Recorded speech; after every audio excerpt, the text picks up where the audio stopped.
ہوگا. وہی جو روایت پیش کرنے چلا تھا اس کی طرف آتے ہیں. مجھے سردی کا بڑا خیال ہے آپ کے حوالے سے، اس لیے میں جلدی سے چلوں گا اور تیزی سے گفتگو بھی ختم کرنے کی کوشش کروں گا. کیا حال تھا، کیا حال ہوگا، بلکہ اللہ کے رسول علیہ السلام کا فرمان ہے، میرے غیب دہ نبی کا فرمان. میری مائیں اور بہنیں بھی یہاں موجود ہیں تو ان کی بھی توجہ چاہتا ہوں اور ان سے بھی چاہتا ہوں کہ غور سے سنیں، کیونکہ عورتوں کو بھی کپڑوں کا شوق رہ گیا، زیور کا شوق رہ گیا، دنیا کی عیش پرستی کا شوق رہ گیا.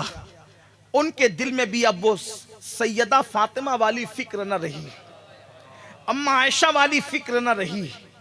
ہاں، میں نے کل بھی لوگوں سے کہا تھا کہ ہمارے یہاں کبھی لوگ دیکھ رہے تھے کہ حسین پیدا ہو رہے ہیں، حسن پیدا ہو رہے ہیں، زین العابدین پیدا ہو رہے ہیں، محمد باقر پیدا ہو رہے ہیں، جعفر صادق پیدا ہو رہے ہیں، موسیٰ کاظم پیدا ہو رہے ہیں، علی رضا پیدا ہو رہے ہیں، تقی پیدا ہو رہے ہیں، نقی پیدا ہو رہے ہیں، حسن عسکری پیدا ہو رہے ہیں، غوث العظم دستگیر پیدا ہو رہے ہیں، غریب نواز پیدا ہو رہے ہیں، محبوب الہی پیدا ہو رہے ہیں، فرید الدین گنج شکر پیدا ہو رہے ہیں، صابر کلیر پیدا ہو رہے ہیں، اللہ اکبر، علاؤلک پنڈوی پیدا ہو رہے ہیں، مخدوم اشرف جہانگیر سمنانی پیدا ہو رہے ہیں، حاجی پیر پیدا ہو رہے ہیں. یہ بڑے بڑے لوگ پیدا ہو رہے ہیں جو دنیا میں انقلاب پیدا کرنے. اسلام دشمنوں نے غور کیا یہ پیدا کیوں ہو رہے ہیں، تو وہ پہنچے نتیجے پر، اس نتیجے پر پہنچے کہ کمپنی میں مال اس کا اچھا نکلتا ہے جس کی ڈائی اچھی ہوتی ہے. جس کی ڈائی اچھی ہو اس کا مال بھی اچھا ہوتا ہے. تو کہا کہ اگر کمپنی کا مال مارکیٹ میں اپنی دھاپ بٹھا چکا ہے تو مٹیریل سے نہیں گھبرانا، گھبراہٹ ہے ڈائی سے. ڈائی بگاڑ دو، ڈائی خراب کرو. ڈائی کون ہے؟ اس لیے کہ باپ کا کام مٹیریل فراہم کرنا اور ماں کا کام ڈائی کی حیثیت.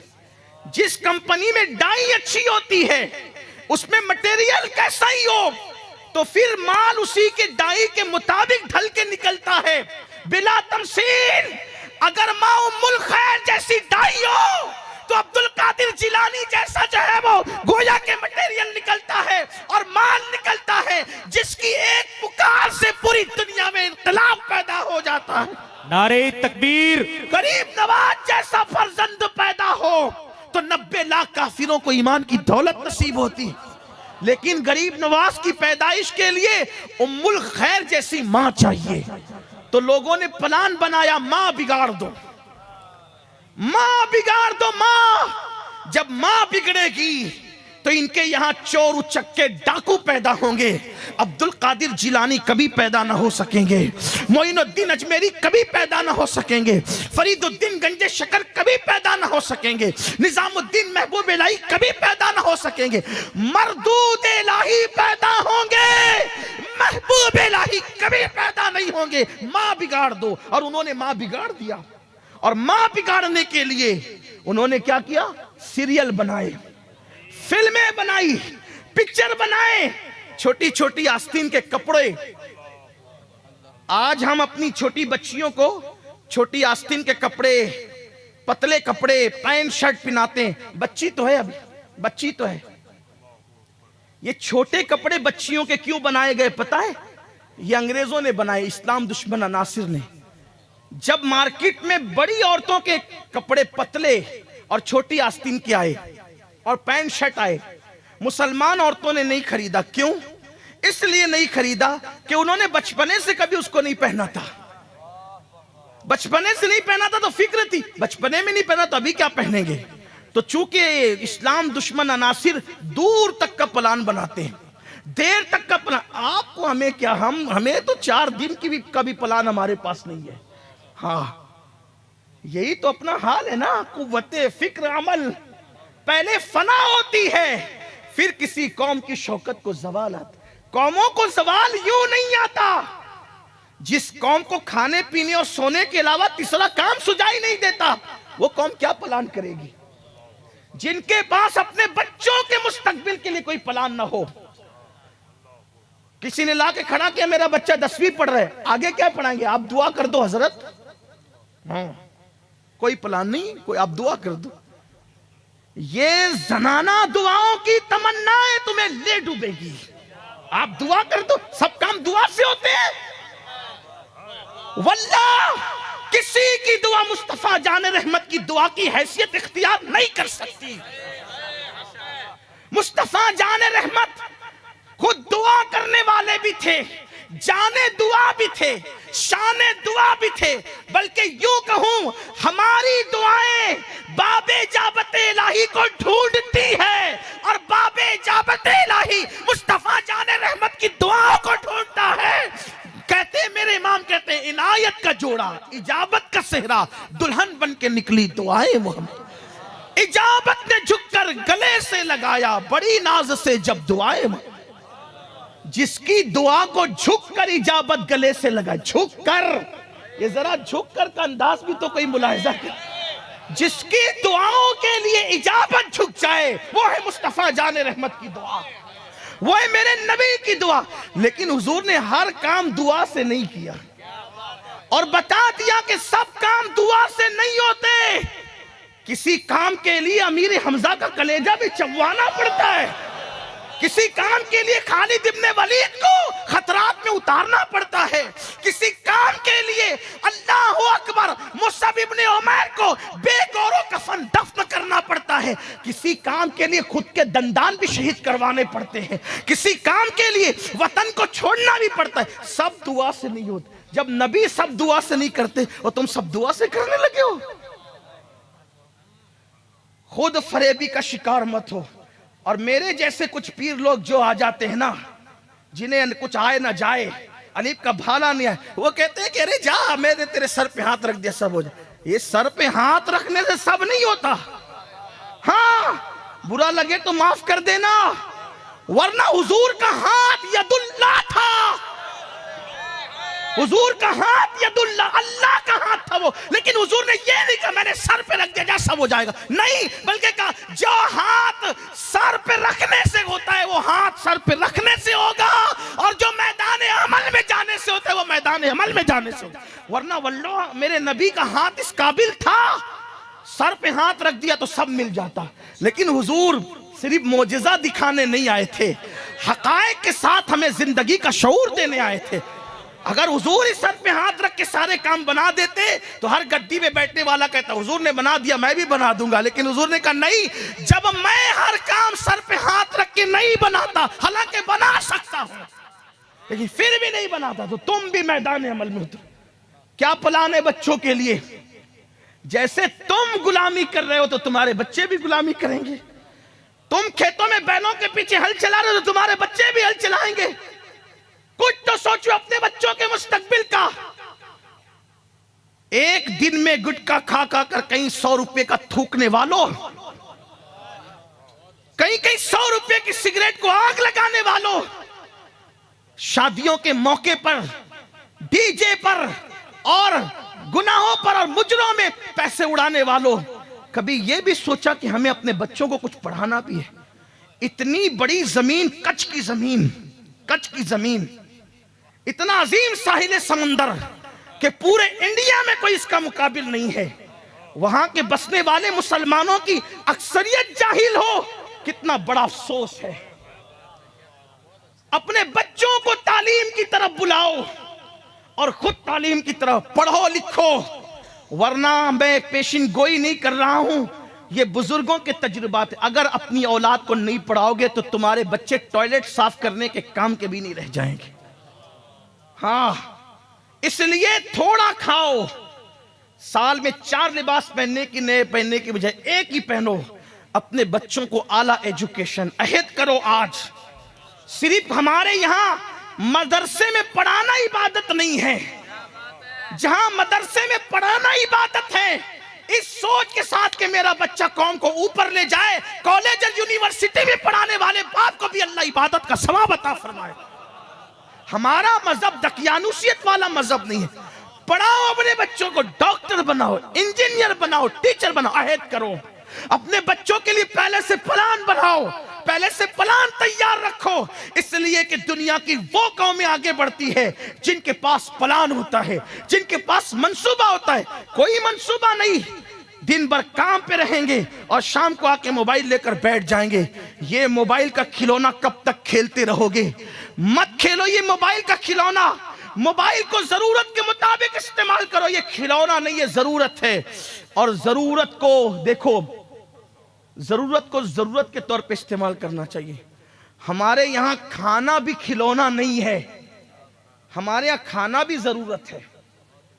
ہمارے یہاں کھانا، اسی لیے ہم کھانے کو ٹائم پر کھاتے ہیں، اور جو بے ٹائم کھاتا ہے پھر وہ بیماری پڑتا ہے۔ جو کھانا جسم کے لیے ضروری ہو اس کو بھی حد سے زیادہ کھاؤ گے تو نقصان اٹھاؤ گے۔ تو جو موبائل نہ جسم کے لیے ضروری، نہ روح کے لیے ضروری، نہ دماغ کے لیے ضروری، نہ سوچ کے لیے ضروری، اس میں اتنا ڈوب گئے۔ نکلو، یہ میرے دل کا، یہ کوئی تقریر نہیں ہے، نہ یہ کوئی مقرر کا یہ عنوان ہے، یہ میرے دل کا درد ہے۔ ورنہ آپ کہیں گے کہ آپ یہ کیا لے آئے؟ میں یہ کوئی خطیب کے حیثیت سے نہیں آیا، میں اپنے دل کا درد اپنے بھائیوں کے پاس لے کر آیا، اس لیے کہ خون کے رشتوں کے بھائیوں کی وہ اہمیت نہیں ہے جو دین کے رشتوں کے بھائیوں کی اہمیت۔ ہاں، تم میرے نبی کے امتی ہو اور میں تمہارے نبی کا امتی ہوں، اور یہ اتنا ٹوٹ رشتہ ہے کہ خون کے رشتے تو ٹوٹ سکتے ہیں لیکن دین کا رشتہ کبھی نہیں ٹوٹ سکتے۔ اس لیے خدا کے لیے رحم کرو اپنی قوم پر، اپنے بچوں پر۔ تو میں یہ عرض کرنے چلا تھا کہ ان کا منصوبہ ہوتا ہے نا، کافروں کا، یہود و نصارہ، اسلام دشمن طاقتوں کا۔ جب انہوں نے دیکھا کہ بڑی عمر کی مسلمان عورتیں اور لڑکیاں پینٹ شرٹ نہیں پہنتی، انگریزی لباس نہیں پہنتی، یہی کہہ رہا تھا، تو انہوں نے کہا کہ یہ اچھمبا محسوس کر رہی ہے بڑی ہو کر لباس پہننے میں انگریزوں کا، بچپنے سے پناؤ ان کو۔ پھر چھوٹے چھوٹے بچوں کے لباس آئے، ہم نے سوچا یار چلو بچی تو ہے نا میری بیٹی، پناؤ اس کو پینٹ شرٹ، پناؤ اس کو جینس ٹی شرٹ۔ بچی کب بڑی ہوگی باپ کو احساس بھی نہیں ہوتا، ماں کو احساس بھی نہیں ہوتے بچے کب بڑے ہوتے ہیں۔ کبھی اچانک نظر پڑتی ہے تو دل کہتا ہے میرا بچہ اتنا بڑا ہو گیا، لیکن بچپنے میں آپ نے جو عادت ڈالی، بڑے ہو کر کوئی عادت آتی نہیں ہے۔ یہ بات دھیان رکھنا اس جملے پر، بڑے ہو کر کوئی عادت آتی نہیں ہے، جو بچپنے میں آ جاتی ہے وہ اس میں امپروو ہوتی ہے، وہ اس میں ایڈ نہیں ہوتی، بلکہ جو اندر تھی وہ گویا کہ اگر چنگاری تھی تو شعلہ بن جاتی ہے۔ اب بچپنے میں کیا دے رہے ہو یہ دیکھو، بچپنے میں کیا دے رہے ہو یہ دیکھو، اس لیے کہ جب تک کہ پودا نرم ہوتا ہے، ادھر جھکا لیں، ادھر جھکا لیں، ادھر جھکا لیں، ادھر جھکا لیں، جدھر چاہے جھکا لیں یا سیدھا رکھیں، آپ کے اختیار میں ہے۔ جس دن تراور درخت بن گیا آپ کا اختیار نہیں چلے گا۔ بچے جب تک چھوٹے ہیں اس وقت تک کہ جو چاہو بنا لو، چاہے ولی بناؤ چاہے شیطان بناؤ، چاہے چور بناؤ چاہے پاک دامن بناؤ، چاہے عبادت گزار بناؤ چاہے بدکار بناؤ۔ آپ دیکھتے بابا فرید کی ماں نے بڑے ہونے کے بعد محنت نہیں کی، 4 سال کے فرید الدین پر محنت کی۔ حضرت نظام الدین اولیاء کی امی نے بڑے ہونے کے بعد محنت نہیں کی، بچپنے میں محنت کی۔ غوث پاک کی امی نے یہ جو نصیحت کی نا کبھی جھوٹ نہیں بولنا، وہ بڑے ہونے کے بعد کا واقعہ نہیں ہے، وہ بچپنے کا واقعہ ہے۔ بچپنے میں جو ڈال سکتے ہو ڈال دو۔ اسی لیے تو میرے آقا نے فرمایا اپنے بچوں کو 3 باتیں سکھاؤ، اپنے بچوں کو 3 باتیں بچپنے میں سکھا دو۔ پہلی بات تمہارے نبی کی محبت، نبی کے اہل بیت کی محبت اور قرآن کی تعلیم ان کو دے دو، یہ 3 باتیں پلا دو۔ اب جب وہ جوان ہوگا، پروان چڑھے گا تو اللہ اکبر، جیسے جیسے جوان ہوتا جائے گا عشق رسول میں اضافہ ہوتا جائے گا، محبت رسول میں اضافہ ہوتا جائے گا، عشق رسول ایمان کو مضبوط کرے گا اور عشق اہل بیت ایمان کو بچائے گا۔ دیکھو ایمان کی مضبوطی کے لیے نبی کے عشق کی طرف بلایا اور ایمان کو بچانے کے لیے اہل بیت کی محبت کی طرف بلایا۔ جب دونوں محبتیں جمع ہو گئی تو کہا اب قرآن پہ عمل کر، تو یہاں بھی کامیاب رہے گا وہاں بھی کامیاب رہے گا۔ سبحان اللہ سبحان اللہ، واہ۔ یہ ہے تو منصوبے تھے بچیوں کو انگریزی کپڑے پہنانے کے لیے۔ اللہ اکبر، ہماری بچیاں جب ننھی سی بچیاں ہوتی تھی تو ان کو بتایا جاتا تھا سیدہ فاطمہ کا بچپنا کیسا تھا، اما عائشہ صدیقہ کی زندگی کیسی تھی، ماں خدیجۃ الکبریٰ کی زندگی کیسے، بچیوں کو یہ بتایا جائے۔ اب تو کچھ بھی نہیں، ماں کو خود نہیں پتا کہ خدیجہ کون ہے۔ ہماری پہلی ام المومنین جو محسنہ اسلام ہے، اسلام کی محسنہ ہے۔ ہاں، نبی پر اس وقت جب سر زخمی ہو جاتا تو پٹی باندھنے کے لیے کپڑا نہیں ہوتا تھا، تو سیدہ خدیجہ اپنے دوپٹے کو پھاڑ کر حضور کو پٹی باندھتی تھی۔ میں تو جب سیدہ خدیجہ کا ذکر کرنے لگتا ہوں یا سوچنے لگتا ہوں تو میں سوچتا ہوں اس ماں کا مرتبہ کون جان سکتا ہے جس کی بیٹی سیدہ فاطمہ الزہرا ہے۔ فاطمہ جیسی جس کی بیٹی ہو، وہ ماں کا مرتبہ کیا ہو۔ بلکہ ایک بات کہوں، سیدہ خدیجہ کا مرتبہ پیش کرنے کے لیے ایک بات کہتا ہوں، اگر کسی کے دل میں اترے تو اللہ کرے اتر جائے اور وہ مقدس ماں کی ہم معتقد ہو جائیں۔ دیکھو، فاطمہ وہ ہے نا، فاطمہ وہ ہیں جو پل صراط سے گزرے تو عرش سے ندا آئے، نبی کی بیٹی فاطمہ پل صراط سے گزر رہی ہے۔ محشر والوں اپنی نظریں جھکا لو، بار بار سنائیں، تکرار کے طور پہ نہیں، اصل عنوان کی طرف آنے کے لیے تمہید کے طور پہ۔ جس کے لیے محشر والوں کی گردن جھکے گی وہ کون ہے؟ سیدہ فاطمہ۔ نبی جس کے لیے اٹھ کر کھڑے ہوتے ہیں وہ کون ہے؟ سیدہ فاطمہ۔ فدا کی امی و ابی یا فاطمہ جس کے لیے کہتے وہ کون ہے؟ سیدہ فاطمہ۔ بدا تو منی جس کے لیے کہتے وہ کون ہے؟ سیدہ فاطمہ۔ جگر کا ٹکڑا ہے وہ کون ہے؟ سیدہ فاطمہ۔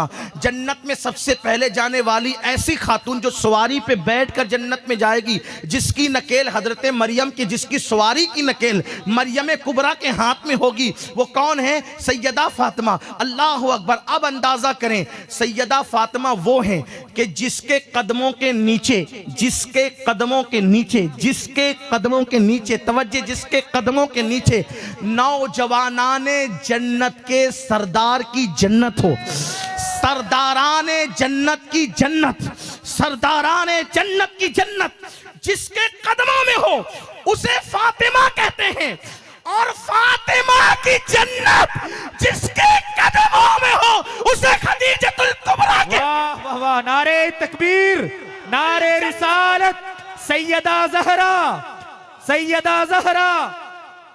الجنت تحت اقدام الامہاتکم، تمہاری ماں کے قدموں کے نیچے تمہاری جنت۔ اس خدیجہ کی میں منقبت کیا بیان کروں، لیکن ہماری قوم کی بچیوں کو پتہ ہی نہیں ہے کہ وہ سیدہ خدیجہ کون ہے، نہیں پتہ ہے، کبھی نہیں۔ ہیروئن کون ہے، کون سی اداکارہ کس خاندان سے، سب پتہ ہے۔ نبی کی پہلی زوجہ، نبی کی پہلی زوجہ پاک، اور ایک بات بتاؤں، نبی کی پہلی شریک حیات۔ اب توجہ آپ کی، نبی کی پہلی شریک حیات۔ شریک حیات کا مطلب جب تک حیات ہے تب تک شریک۔ میری اور آپ کی حیات ہمیشہ نہیں، اس لیے ہماری بیویاں شریک ہیں، مرنے کے بعد فریق ہے، لیکن نبی کی حیات کی کوئی مدت نہیں ہے۔ فَنَبِيُّ اللَّهِ حَيٌّ، اللہ کا نبی اللہ کی عطا سے ہمیشہ زندہ ہے، تو جیسے وہ کل شریک تھی ویسے آج بھی شریک ہے۔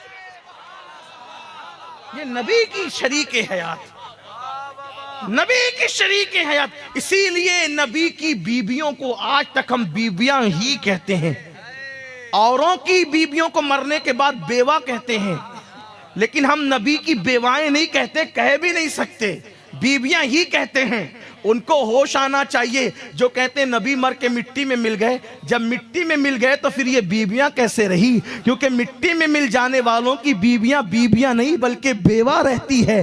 تو میرے نبی کی بیویاں اب بھی بیویاں ہیں، تو یہ بیویاں بتا رہی ہے کہ جب بیویاں بیویاں ہیں تو وہ مرے نہیں ہیں بلکہ تو زندہ ہے واللہ، تو زندہ ہے واللہ، میرے چشم عالم سے چھپ جانے والے۔ یہ ایک الگ سا عنوان ہے، لیکن بات یہ کہنے چلا تھا، منصوبہ بڑا خطرناک ہے۔ بچیوں کو بگاڑو، بیٹیوں کو، اس لیے کارٹون آ رہے ہیں چھوٹے چھوٹے بچیوں کے، بلکہ مجھے یہ کہتے ہوئے شرم آتی ہے لیکن میں مجبور ہوں، 6-6 7-7 سال کی بچیوں کو سیریلوں میں زنا کرتے بتایا جا رہا ہے۔ ہم غافل ہیں. ہم نے موبائل دے دیا بیٹیوں کو, بیٹوں کو, سب کو دے دیا. خدا کے لیے رحم کرو اپنے حال پہ. ماں بگڑے گی نا, ماں کا پیٹ کمار کے آوے کی طرح ہے. کمار کا چکا صحیح چلے گا نا, چکا, تو برتن صحیح ترتیب پائیں گے. اور جب چکا خراب ہو جائے گا نا تو پھر برتن صحیح نہیں ہو سکتے. تو کمار کی ساری فنکاری منحصر ہے اس چکے پر, ویسے ہی ہماری نسلوں کا انحصار ہے ماں پر. ماں پر. ماں مت بگڑنے دو, اور لوگ ماں کو بگاڑنا چاہتے ہیں. آج پھر کردار فاطمہ زندہ کرو. بلکہ ایک بات آپ کو بتاؤں, جتنی سیدہ فاطمہ کی نسل میں اچھی اچھی ہستیاں ہوئی, کسی عورت کی نسل میں نہیں. اٹھا لے تاریخ, پڑھ لیں آپ. جنتی جوانوں کے سردار دو ہیں, ایک امام حسن, ایک امام حسین, دونوں فاطمۃ الزہرا کے بیٹے. ائمہ اہل بیت, ان کے بعد اگر آپ گنیں تو 9 ہیں, اور وہ سب 9 کے 9 سیدہ فاطمہ کے بیٹے. غوثیت کبریٰ پر فائز, جس کے ہاتھ سے قیامت تک ولایت بٹے گی, وہ شیخ عبد القادر جیلانی, وہ بھی سیدہ فاطمہ کے بیٹے. ہند کے کفرستان میں ایمان کا نور پھیلانے والا سیدہ فاطمہ کا بیٹا. اجڑی ہوئی دلی کو پھر سے دلہن بنانے والا نظام الدین سیدہ فاطمہ کا بیٹا. فاسقوں فاجروں کو تہجد گزار بنانے والا نظام الدین محبوب الہی سیدہ فاطمہ کا بیٹا. اس کے بعد دکن کی اجڑی ہوئی بستیوں کو ایمان کے پودوں سے گلستہ بنانے والا, بہار لانے والا خواجہ بندہ نواز کے سدراز سیدہ فاطمہ کا بیٹا. اللہ کے لیے سمنان کا تخت چھوڑ کر ہند میں لوگوں کو ایمان کی خیرات عطا کرنے کے لیے آنے والے مخدوم اشرف جہانگیر سمنانی سیدہ فاطمہ کا بیٹا. آخر میں امام مہدی کی شکل میں آنے والے سیدہ فاطمہ کا بیٹا. آخر یہ سیدہ فاطمہ میں ایسی کیا چیز ہے؟ آقا فرماتے ہیں میری بیٹی فاطمہ اتنی متقی ہے, اس نے ایسا تقوی اختیار کی, ایسی پرہیزگاری اختیار کی کہ اللہ نے اس کے تقوی کا صدقہ اور خیرات قیامت تک اس کی نسل کو عطا کر دی. بلکہ چنے اللہ تعالیٰ نے ایسے اچانک تو فیصلہ نہیں کیا نا کہ میں بعد میں کہ اس کو پیدا کروں گا, اس کو جتنوں کو پیدا کرنا تھا سب فیصلے اس کے ازلی ہیں, پہلے ہی فیصلے ہوئے. تو یہ سب چنے ہوئے لوگ جن سے دین کو فائدہ پہنچنا تھا, پہلے ہی فیصلہ ہو گیا کہ پیدا کہاں ہوں گے, سیدہ کے گھر میں. بلکہ حیرت ہے کہ غوث پاک کی ولادت سے پہلے سیدہ کے گھر میں یہ فیصلہ ہو رہا ہے کہ شیخ عبد القادر جیلانی نے پیدا کہاں ہونا ہے. ایک دن حضور تشریف لائے سیدہ کے گھر میں, میرے آقا تشریف لائے. آنے کے بعد دیکھا کہ اسی گھر میں چھت کے نیچے مولا علی ہے, سیدہ فاطمہ ہے, امام حسن ہے, امام حسین ہے. 4 تن ہے, حضور آئے 5 تن ہو گئے. یہ 4 تن آئے, 4 تن تھے پہلے سے, حضور آئے تو 5 تن ہو گئے, 5 تن ہو گئے. سرکار نے 4 تن پہ نظر ڈالی, کیسے وہ چہرے تھے. کبھی کبھی میں دیکھتا ہوں چاند کو, اور ایک مثل مشہور ہے کہ 4 چاند لگ گئے. کبھی سنا آپ نے؟ حالانکہ چاند ایک ہی ہے, یہ 4 چاند لگ گئے کی مثال آئی کہاں سے؟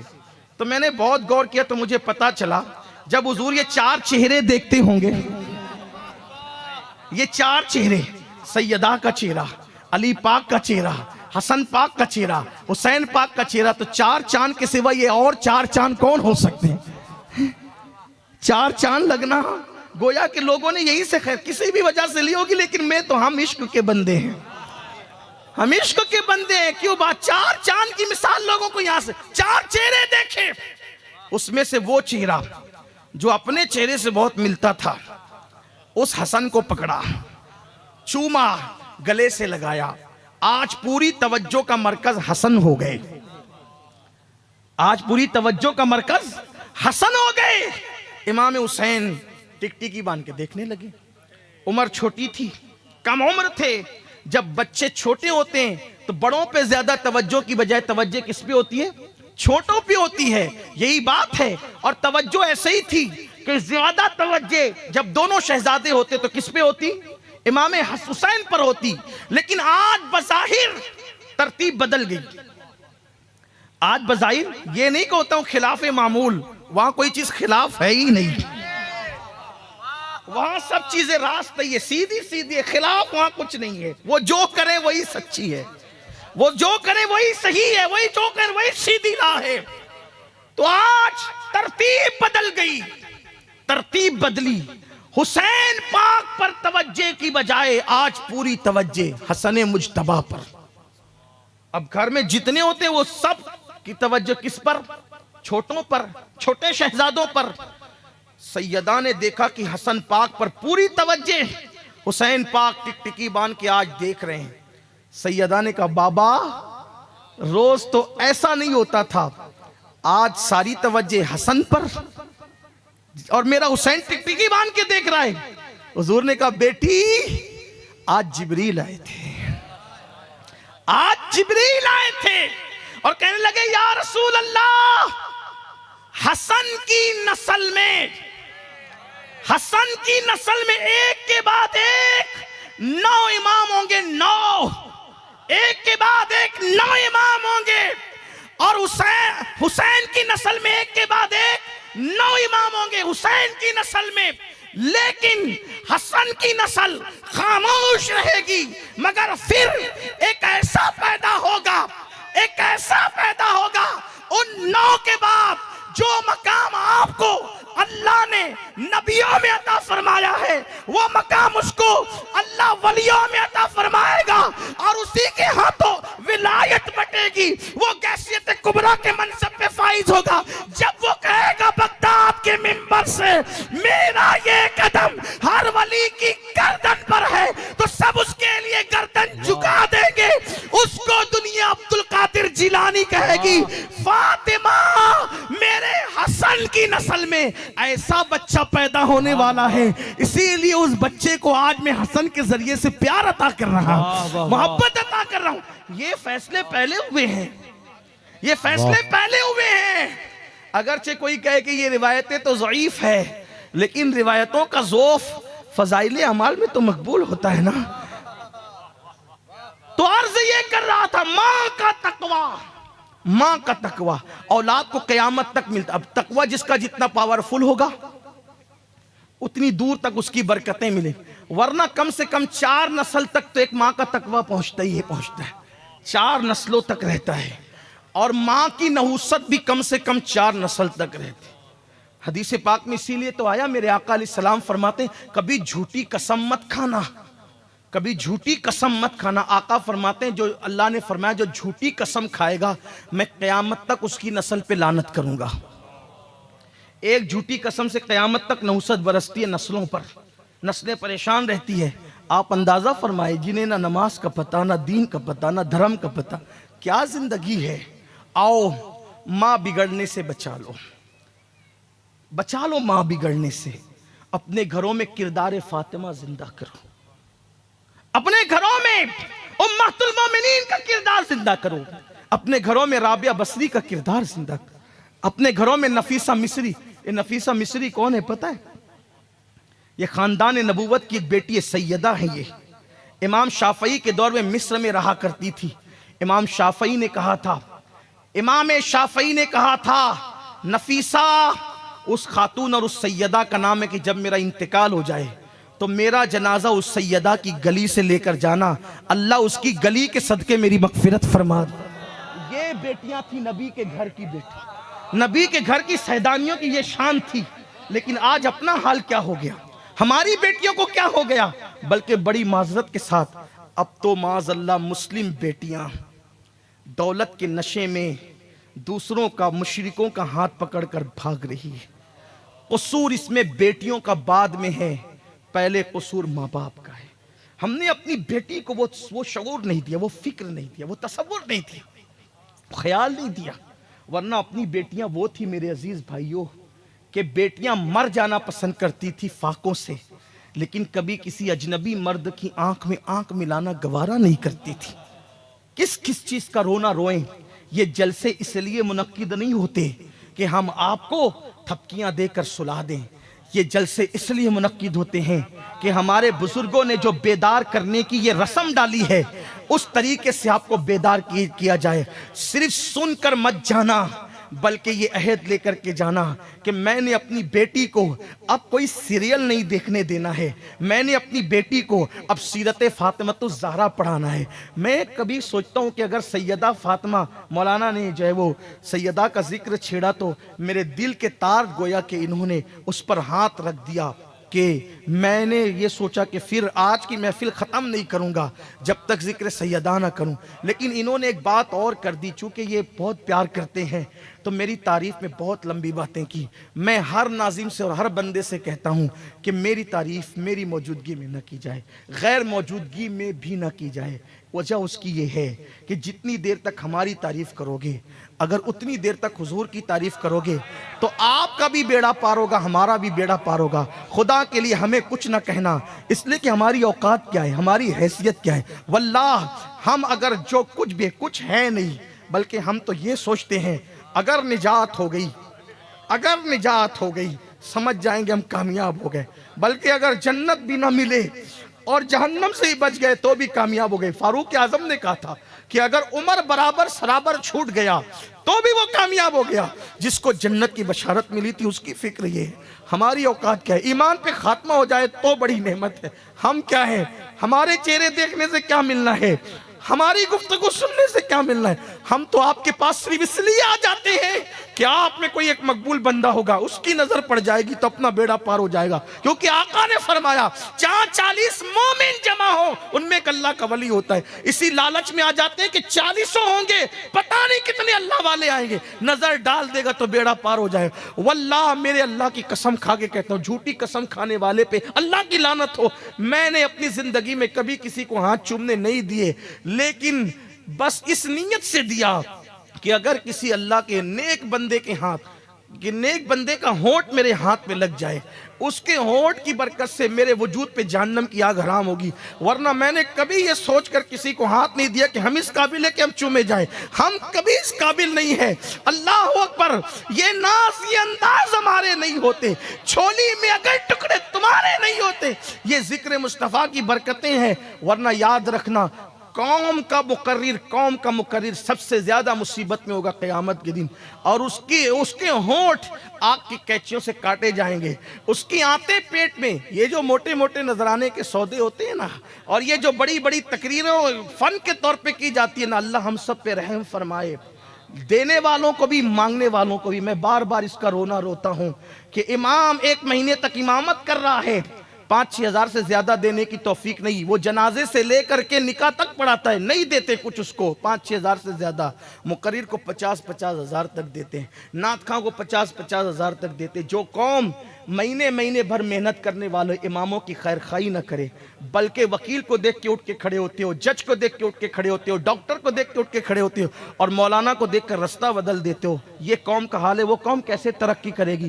جو امام تمہاری قیادت کرتا ہے, تمہاری وکالت کرتا ہے اللہ کی بارگاہ میں, اس کی نماز کی صحیح ہونے پہ تمہاری نمازیں صحیح ہو جائے, اس کی نماز غلط ہونے کی وجہ سے تمہاری نمازیں غلط ہو جائے, اس امام کی قدر نہیں ہے اپنے پاس. کون اپنے بچوں کو امام بنانے کی کوشش کرے گا؟ خدا کے لیے نکلو گندگی سے. ہماری کوئی تعریف نہیں کرنا, ہمارے نام کا کوئی نعرہ نہیں لگنا چاہیے, اس لیے کہ ہم کون ہیں.